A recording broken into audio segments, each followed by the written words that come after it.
In this Wellness Spring episode, I'm excited to welcome Ross O'Reilly, a rugby league legend turned permaculture guru. I was blessed to visit his incredible High Valley Dawn permaculture farm, where he's transformed degraded land into a thriving community. From global volunteers and rehab programs to amazing stories of growth and even romance, Ross's farm is truly unique. In this chat, he shares his journey, the farm's inspiring history, and his bold plans to save humanity and the planet the permaculture way. So let's dive in. Welcome, Ross, to Wellness Spring. It is so lovely to have you on the show today. It's great to be here, Beverly. Thanks for the invitation. Oh, it's a pleasure. And thank you for the invitation to your amazing farm. I keep wanting to say happy. Thank you for the invitation to High Valley Dawn. We both had an incredible experience there, and you shared so many wonderful stories. Would you like to start by telling the listeners who or what inspired you to start this journey? Yeah, it's I've had a background of brought up on a dairy farm, 11 children. We didn't have any money, but we ate well. We grew a lot of our own food. Left school and home at 16 and had a career in sport as a player and as a coach in rugby league that went right to the highest level in coaching. And also got into business and had a lot of businesses. And it was through the businesses that I met a lady, Dawn Noble, her name was, and she was pretty inspirational in visioning with me about what we could do on a parcel of land, and hence the name High Valley Dawn. Unfortunately, Dawn passed away a few years ago. But when I discovered permaculture, it really felt right that it's something that can really help us as a species on this planet to become more sustainable and to go back and do things the way we used to do things, and that we still can do things this way. And I really got hooked in the ethics of permaculture, which is earth care, looking after this amazing planet that we are lucky enough to land on and have a life on. It just blows me away. I'm 65 years of age, and more and more I learn about Mother Nature and that master plan on this planet, and just how intelligent that is, that we can't even understand how intelligent it is. So we need to start caring for her as well. She cares for us, provides us with everything, and we need to start caring for her. And we haven't done a good job of that in the last few hundred years. And people care, which is something else that really is important to me. My mother there was 13 of us around our table, but there was always some extra ones where my mother would be taking someone in, whether it was cousins, big families back then. A lot of them were doing it tough. So the people care part of it, and we practice that the best we can, and we do quite a bit of that, taking people onto our farm and into our community that have either homeless or have come out of rehab, or we've done a lot of that work. And I think we need more of that on our planet right now.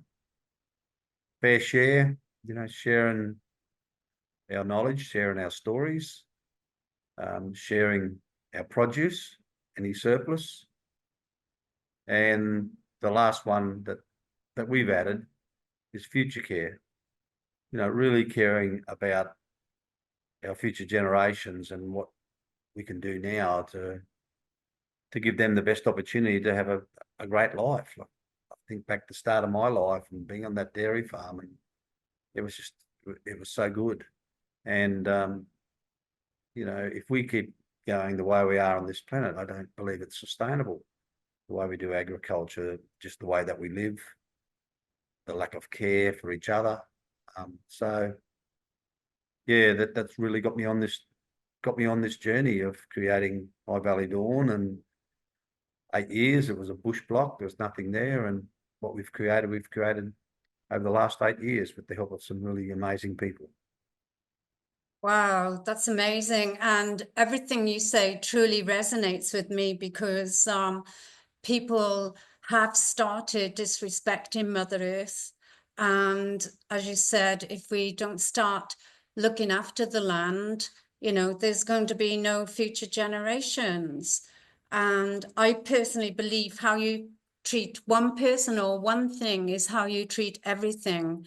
So it's all about, coming from your heart and treating others how you want to be treated.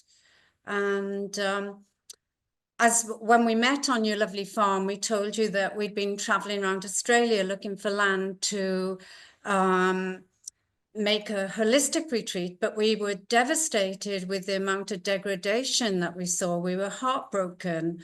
And, our journey's taken us on a different pathway to see how we can help people to A-grade the land. And you mentioned you bought a bush block. Can you tell us your journey there, how you actually chose that land and all the work involved to A-grade your land? Well, the land chose us, to be honest. Yeah. That's how it worked out. My dear friend Dawn, she had a lot of land. There was 1,700 acres, and this was only one of the lots within that land. And she gifted my family that land when it was a bush block, and her and I had a joint vision of me creating something special there. And that's one of the main motivators is to honour that commitment of that vision that we had, even though I lost her unexpectedly. The vision's still there, and I'm very determined to make it something that's special now, but even to make it something even more special and something that can serve our community and be a model that can be shared across the planet. And we're on the way to doing that. So it was a bush block. Hadn't been touched for 60 years or something. There's lots of lantana, which is a horrible weed. No fences. First thing I had to do was fence the boundary fence, and then plan it out and did a permaculture design course and planned out how we could set up the water and where to put the market garden, food forest, bush tucker forest, where to put the community centre, where to put the accommodation for our volunteers. A lot of planning went into that through a design course, and we're fully off grid. That was something that we were determined to do from the start. And we've got beautiful water supplies now with dams, underground water, which we desalinate through a natural biofilter using the right vegetation. And we're all off grid with all our energy from the sun. And we do it easy, really. And we have up to 20 odd people living there full time at certain times. So a lot of planning at the start, and then a lot of money. And I've got to really thank my wife and my family. It's been my vision at the start, and spending a lot of money and a lot of family money to make this happen. And spent the block of land was worth a certain amount, but I've spent probably 5 times that now creating what we're creating there to make this happen. And my family's been supportive of that, and really thankful and grateful that they have supported that, and they really love what's going on out there as well. Wow, that's amazing. And how long was that initial process, of A-grading the land? Because you mentioned lantana, and I think all weeds are beautiful and they're there for a reason. They're only there to repair the land. And I know lantana in particular is good for providing nitrogen in the land. Yeah, definitely. It's just can take over and smother everything else out, but in the process, though, it's great for the soil. You know, Yeah, drops a lot of organic matter that's good for the soil. And that's what we inherited, 50 or 60 years of lantana sitting over it. yeah, Just to clear where we want to put our gardens, beautiful red, fertile soil. And um, and it was, just a lot of work on the tractor and stick rake, digging it out, burning it off, slashing, more slashing, until finally, it gives up the hunt. But there's still plenty of it on our property. And it's a beautiful plant. That's why they brought it out to Australia as a flower, as an ornamental plant, yeah. just that it likes our climate a lot. And the East Coast, it's really taken over on the East Coast. Yeah. Well, with your background in, finance, real estate, rugby league and coaching, obviously you're used to team playing. And how has those experiences shaped your leadership at the farm? Yeah, I like to lead from the heart. I like to lead from within the team. And I've learned a lot. And it's the hardest job on the planet is managing human beings. Every other species is very easy work compared to human beings. And particularly on that farm, it is a big job. We have people from all different cultures from around the world. Like we've had over 370 volunteers from around the world come and visit our farm to learn about what we're doing, learn about, permaculture, organic farming, living in community, living off grid, living sustainably. So they get all that. And without them, we just couldn't have done it. We just couldn't have done it without our volunteers. So having them, plus having people that we've taken in, probably about 8 to 9 now, people that we've taken in either from rehab or from the community centre that were homeless, and took them in as family, and teaching people about, how to live with compassion and empathy, and and how to support people that are in recovery or that really need a second start at life. How to teach them about love. A lot of them, that's one thing that a lot of them have never had much in their life. And I was blessed with my family, my mother and parents, father and family. And I really believe everybody needs to experience love and understanding, and not judging people, and forgiving people when they're in recovery and they make a few mistakes, and the best thing you can do for any other human being is give them confidence, and find every little opportunity to pat people on the back, and not to be jumping on them every time they make a mistake, whether they're football players, whether they're workers in your business, or whether there's people in recovery on your farm. Giving them confidence is the best thing you can do for anyone. And so our woofers, they learn all about that. So having, our volunteers, our permanents that live there with families and little kids, to people in recovery, having them all live together in community. Wow, that's pretty challenging. Like just any group of human beings living and working together is going to be very challenging. But you throw all those ingredients into the mix, it's it's pretty challenging, but we do it well. And we have certain little things in place to deal with any challenges, and but we always come back and ask the question, well, what would love choose to do here? If I was love and love was me, what would I choose to do?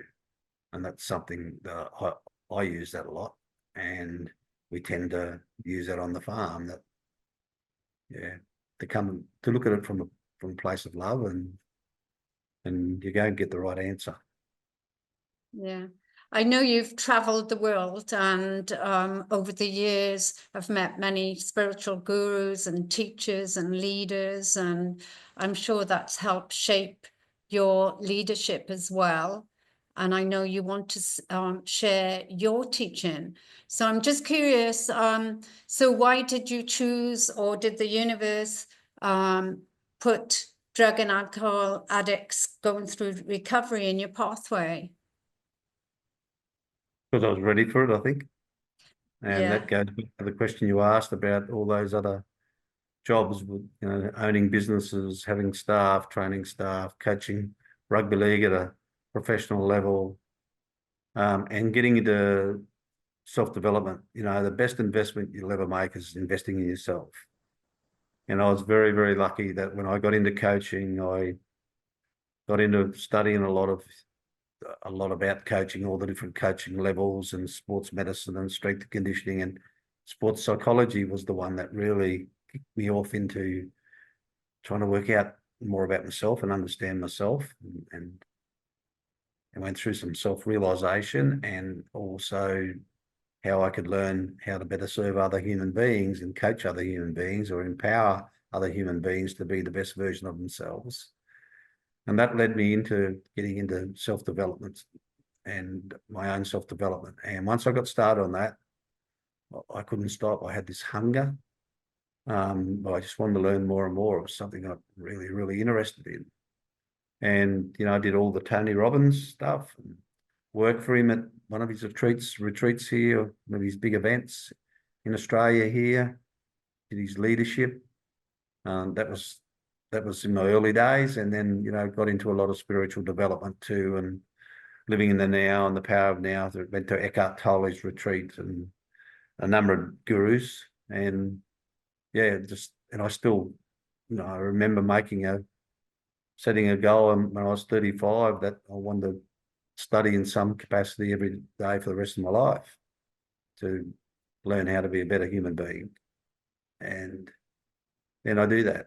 It's so easy these days. Like, I was paying ridiculous money to go and to events and that now, and now it's just so easy for people to jump on YouTube, or, it's all there at our fingertips. So, you just subscribe to a couple of things and you just get, wisdom thrown at you every day. So, yeah, it's very easy these days compared to what it used to be. And we had Yeah, bugger all money. it's We had very little money in those days too, and I've got to thank my wife again. I was off spending a couple of $1,000s going to these events, and when we got married 42 years ago, and we had $200 in my old orange panel van. That's all we had. So money was tight, but yeah, I just had a real hunger, and she was very understanding, and yeah, so I've got to thank her for that. That's wonderful. And I totally understand where you're coming from with that hunger, because I went on a similar journey and a similar humble background. And I think, like you say, we were blessed to have lots of love growing up, and, that's priceless. And to know love and feel love and experiences, we are blessed. And we went to your meeting room. And you also had a school. You said someone donated that school to you. So when you're doing the rehab with the people working on the land, do you have like AA counselors there, for example, or do they do their own meetings? And what No, happens in your school? no, look, we've only got one, at sometimes two, there at any one time. That's about the balance. And we have our own, we have no qualified people with any Okay. degrees in anything at all. And it's just all pretty simple. They come there, they're not judged. They eat good food, beautiful organic food. They get good exercise because they got to get out and do the work with the volunteers.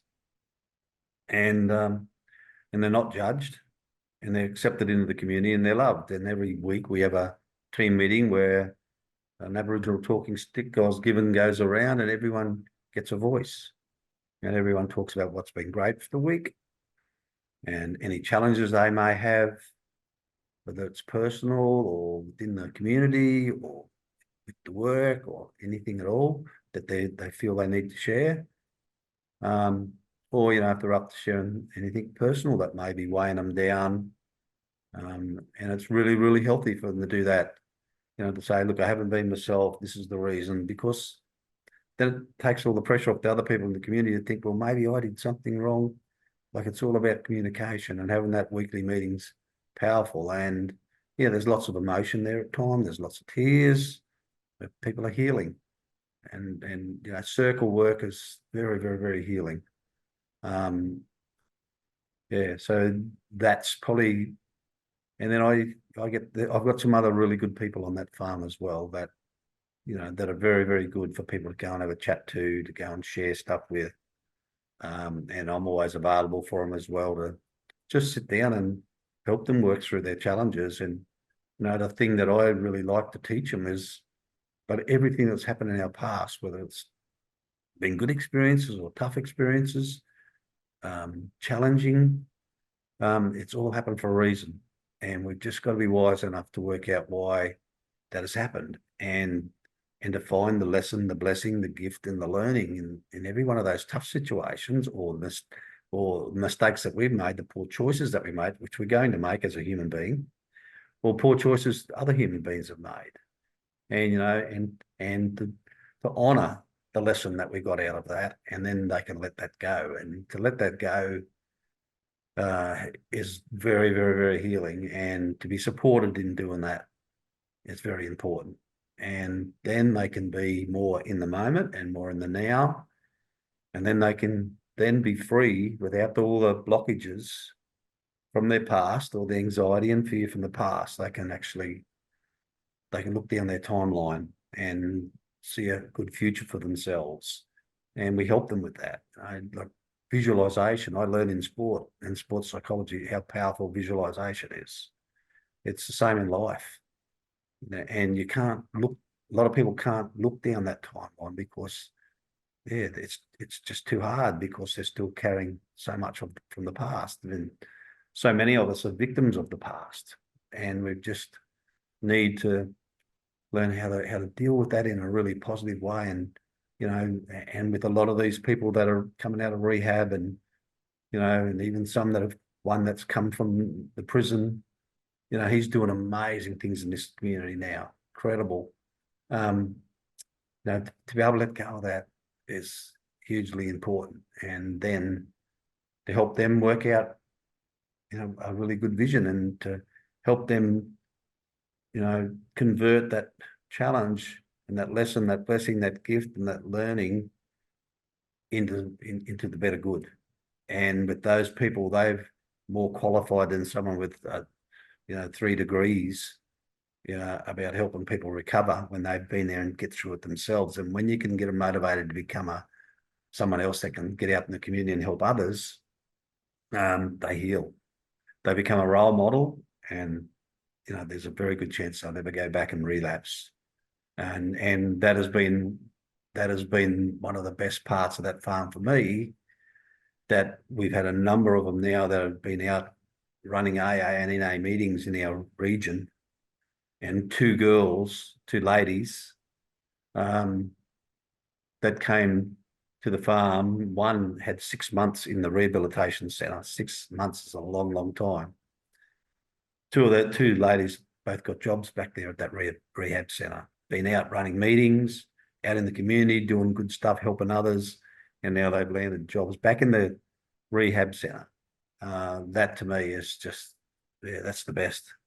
That's the best. That's wonderful, and it's so heartwarming to hear that you're running this sacred space where people feel safe, feel heard, feel listened to and not judged, and, you know, everybody can learn from the clear communication, you know, so especially when you're living and working with each other around the clock. And when we were on the farm, you did share some amazing stories about two of your people in the garden. I think one of them was a gardener himself. Would you like to share that story, or does another success story spring to mind? Yeah, I mentioned one that came from out of jail. Well, that's really up there with, yeah, something, one of the best things I've seen happen in my life. Our head chef, he came to us as a casual chef, drug, alcohol. He started going to AA and NA, ended up becoming a leader in there, ended up doing 10 years with us, become our head chef about 4 years in, did 6 years as a head chef, become a really, really good human being and helping others and become good at it. He referred a young lad to me who's part of Original, and Peter, his name was, I called him Petey Boy, and instantly just felt love for this young fellow. He was about 28, and he'd had a rough journey, and he'd been on ice or on meth for 5 years prior to getting into a lot of trouble with the law, crime. But I still took him on, and he told me all this up front. I still took him on to the farm, and he did 6 months on the farm. And during that time, he was going so well, I gave him some paid work in our restaurant, cleaning of a morning. And so he'd go in early of a morning cleaning. And our sous chef at the time, Mel, beautiful. She's like a daughter, and she's been through ups and downs as well. And they met through that, and fell in love. And Pete then had to go to court. I gave him a letter of reference. Mel and I went up, and I went up every day. Mel come some days, sat in front of that judge every day, supporting him. And at the end of it, the judge said, I'll give you 6 months in jail. I could give you 6 years, but you're really working hard on turning your life around. I can see that. So he got 6 months in the jail north of Rockhampton, and Mel and I went up and visited him a couple of times. He came out, and fast forward, probably 8 months down the track, they asked if they could get married in our restaurant. They asked me to be the MC. They asked me to share their stories to all their family and friends with, the whole lot: drugs, alcohol, crime, jail, the whole lot. And I'm a crybaby as it is, and I'm blubbering, delivering this, and I look around at a sea of tissues, and then I look at those two, and they're holding hands with the biggest smile on their faces. And for me, that's one of the highlights of my life. I still see that vision. I get emotional about it. It was beautiful to see those two human beings, and so fast forward on from there, they got the two most gorgeous daughters. They built a house.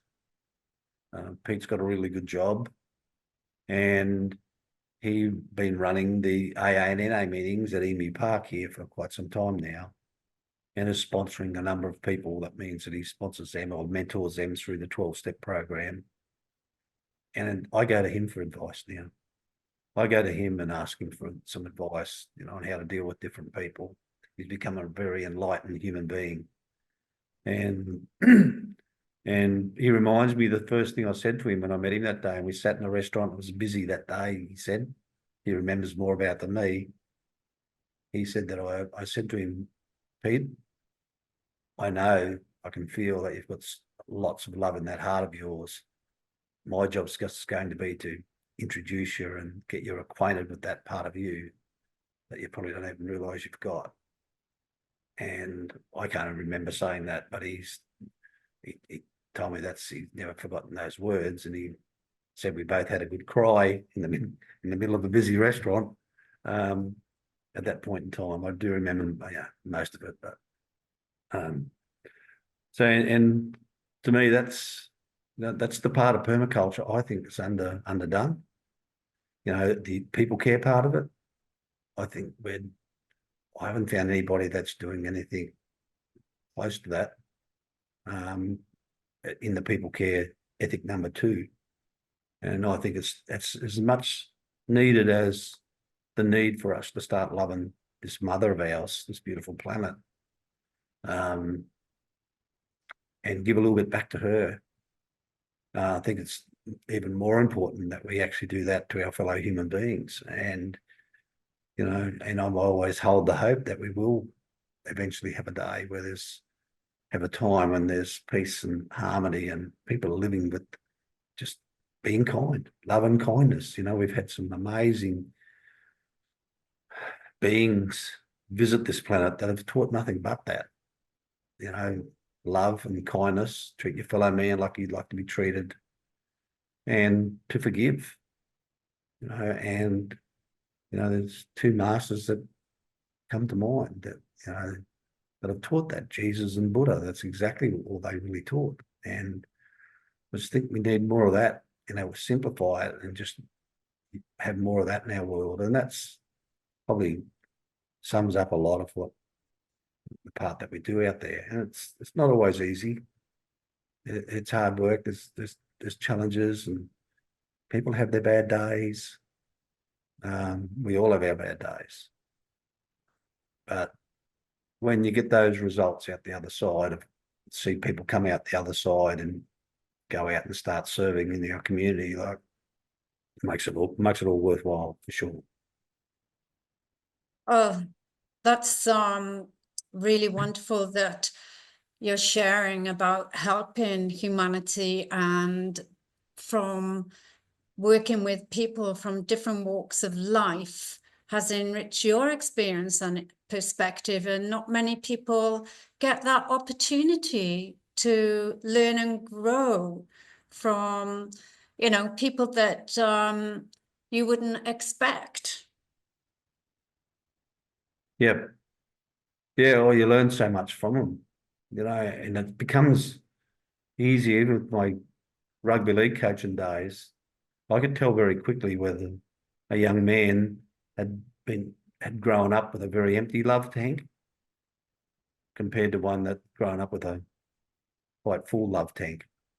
And you learn so much. You learn off the ones that have actually had a tough journey, and you learn every person's different, every person's circumstances, every person's life story is so different. And that's one thing I think is really important. We need to take the time, whether it's a footy team or a business team or a community, take the time to just ask people their life story.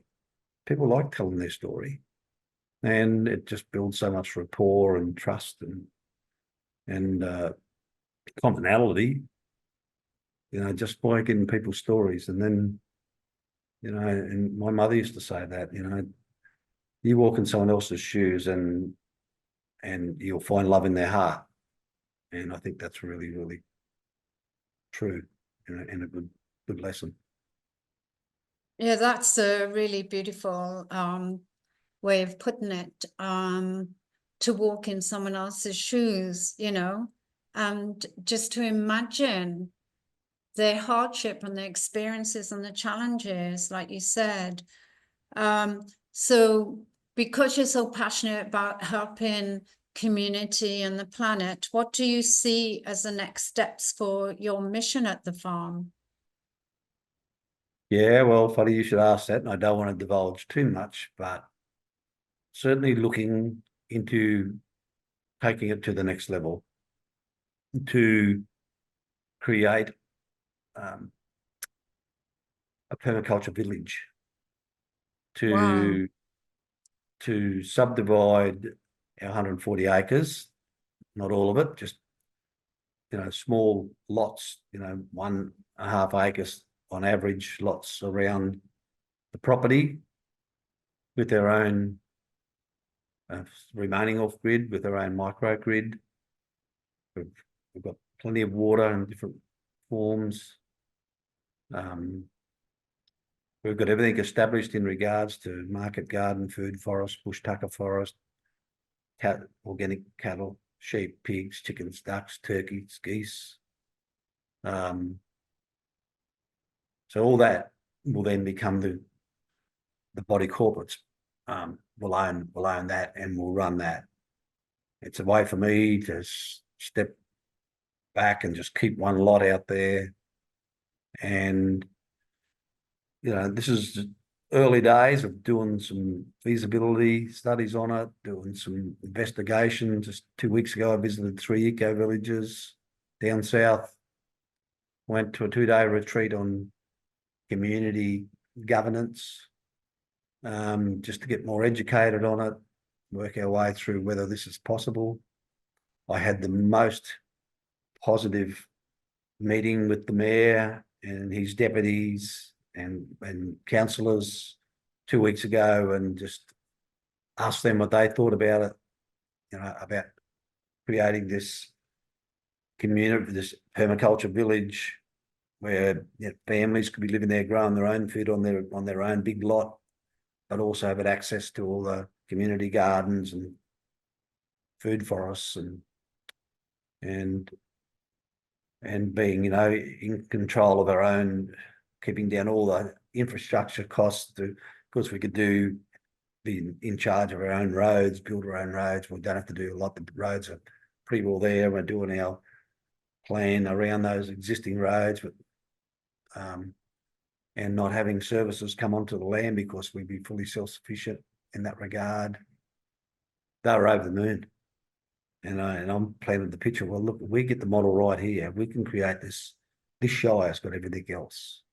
This Livingston Shire, Yeppoon, Emu Park, Byfield, the Keppel Islands, like it's just got everything. It's got climate. It's got great water supplies. One from the Fitzroy, one from Byfield.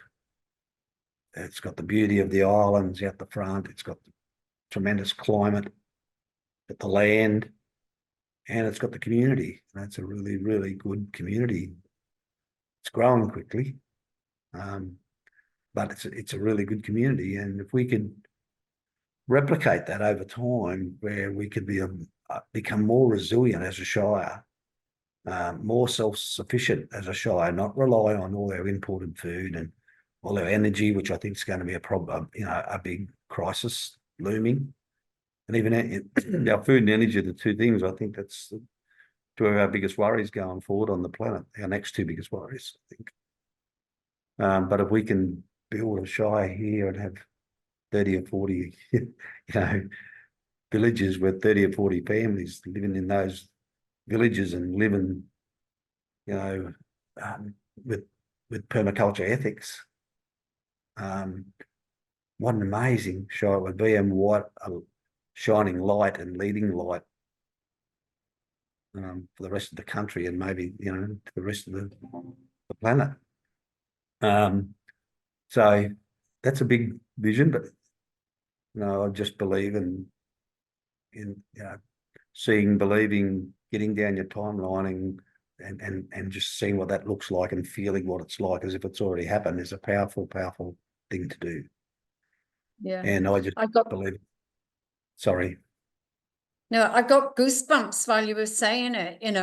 I call them truth bumps. And yes, it is a big vision, but it's definitely what the world needs right now. People need community, they need collaboration, and they need good, healthy food. And if you can grow your own food, I tasted your delicious bananas, and I've also eaten at your Beaches restaurant where, you deliver some of your food. And, that's the way forward. If we want to be healthy, you've got to eat healthy as well. Definitely. We've got some babies being born on the farm. Little Leila, she's my little goddaughter. And that's a really good story. They got out of the city when the mandates and the lockdowns were on, and found our farm, and here 8 months, and asked if they could stay and have a child. I said, beautiful. So, and I remember saying to them, it won't take long though, because everything breeds well on this farm. My bull gets 100% stroke every year, and sure enough, second month she was pregnant, and Leila's now nearly 2, and she's known nothing but living on that farm and eating healthy food, and she's just a picture of health.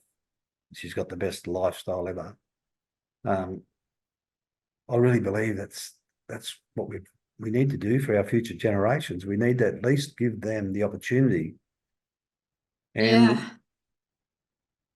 like our high schools, we've had 835 high school students come through the farm since March this year. And that's what we just tell them. We're showing them how it used to be done and how it still can be done, and to give them the opportunity just to see that. And I really believe that's what we need. We need to do more of that. We need to start educating them and showing them, not just showing them that it can be done, but showing them how it can be done. Yeah, the proof is in the pudding, as they say. So what advice would you give to someone interested in starting a permaculture project or building a community village from scratch? Well, I've got to learn that one yet. The village. I've learned a lot already, but it's a big process and a lot of risk. Yeah. Just like getting approvals. There's probably 100,000 there just to go through the approval process to get the approvals to be able to then create it. But the good thing is that we own the land, Yeah. and good thing is that Dawn would be really, really happy that we're stepping that up to do even better good. Mm. And we've all the infrastructures, a lot of the infrastructure's already there, where the eco villages that I visited have all been really slow getting going because they had to form a company and get people to buy shares in that company to get enough money to buy the land, and then they had to create from scratch, which we did as a family. But now that's all there. So it's very unique. It'll hit the ground running. The hardest part is going to be having the right people in that community, in that village. Mm. And we've got a few plans to run, workshops for anyone that expresses any interest, and lay out the permaculture ethics, lay out the governance that we'd like to implement, and really qualify the people. The ones who aren't into that will run away, but we really we'll have to do a very good job of qualifying those people and to make sure that that we are living with those permaculture ethics. That's wonderful. And I can feel in my heart of hearts it happening. And I know that Dawn is with you every step of the way. Her essence is there, and she be spreading the love to one and all. And as we're a wellness show, what advice would you advise the listeners if there was one thing they could do to improve their health? Learn how to let go. Oh, wonderful. Yeah. If we hold on to things from the past and we don't deal with them, we don't convert them into something positive that can enhance our future and the future of others, we're going to get sick. It's going to manifest somewhere. And yeah, like nutrition is super important. Meditation and spiritual practices super important. Exercise super important. But if you're holding on to the past and it's it's making you unwell mentally, and that will then make you unwell physically, emotionally, and spiritually. So yeah, learning how to face up to those challenges in the past, and timeline therapy is a very, very good way to do that. I did a course on that. I have got a certificate in that a long time ago. Just helping people get them into a relaxed state and help them drift back over their timeline and just see what jumps up, and then to deal with each one of those things one at a time. And two, a practice where in the end you can let it go. And I think that's really, really important. Thank you. It's like you're speaking my language, taking my thoughts, and just want to thank you for this amazing chat. And I know lots of people will be benefiting from your wonderful words of wisdom. And I guess the best place for people to find out more would be on your website. Yeah, and our Facebook page. Not that I do Facebook anymore, but had a year off Facebook or any social media myself. Yeah, and I've got to a stage where I don't miss it, very quickly, and I find a lot more time in my day. But yeah, our Facebook page, High Valley Dawn Facebook page. our beaches, restaurant, Facebook page, and they both got websites as well where they can learn more about what we do. Fantastic. And is there anything you'd like to share at all with the listeners? No, I do believe in a thing called collective consciousness. The more people that can see something good happening, the more people that can visualize that, the more it's likely to happen. And there's been lots of science experiments with different things, with monkeys and everything else, and it's proven. And I've experienced in my life too, winning premierships and turning clubs around, and to having coached a lot of people in our businesses, and the real estate business, the financial planning business. Yeah, I think that's really important. Fantastic. Yeah, my vision is similar to yours, and I've been wishing for peace, love, and harmony on the planet for years, and planting the seeds in all my teachings, and collaboration. And it's almost like going back to the old ways, where people did live off the land, and you'd have your chat, like in the tribes, people used to share everything. And I know in Italy, the longest living people in the world are in their hundreds in Genoa, and they still have community centres and support one another. And, if anybody's got an ailment, everybody pulls in, and it's that real sense of community. And I think you're doing a very good job. I've experienced and witnessed it firsthand. And I just want to wish you all the very best for your future endeavors, and keep sharing that love. Thank you, Beverly. It's been a real pleasure having you on the farm, and I feel honoured to be invited into your podcast. So thank you very much. I wish you all the best too. I hope to see you again up here sometime. Absolutely. Thank you. Thank you. Bye.